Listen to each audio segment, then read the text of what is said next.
ini lak tak selak pun di pilot lagi.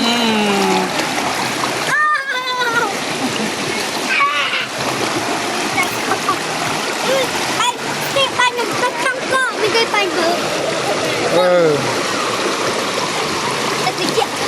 Ai nó tắt chơi à? Nó tắt chơi đó.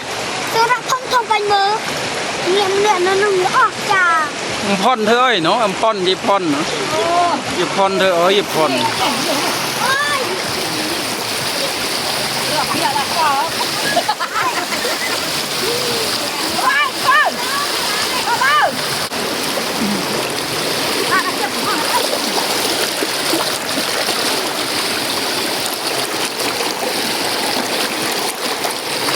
Ôi, lự tay ai nhỉ?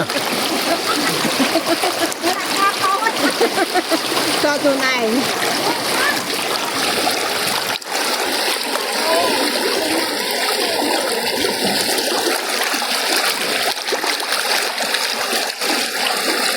Bây giờ sạc mà.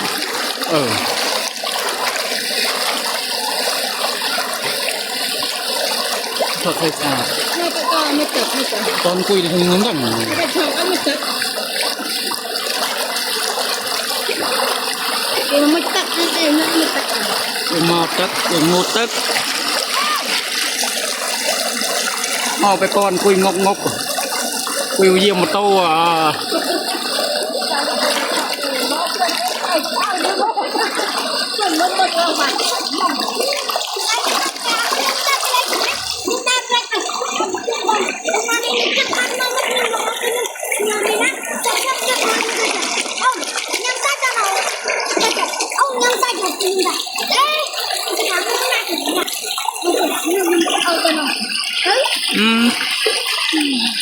Con bé anh làm tay phụ con.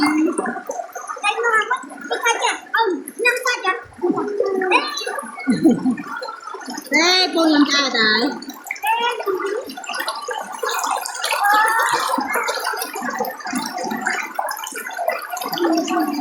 Nó thật ao dàn lên mà lên lên.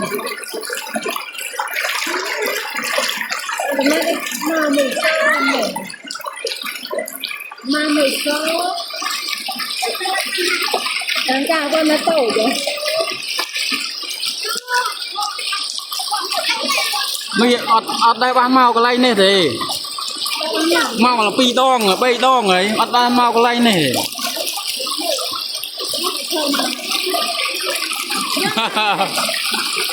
Nó chạy cao rồi.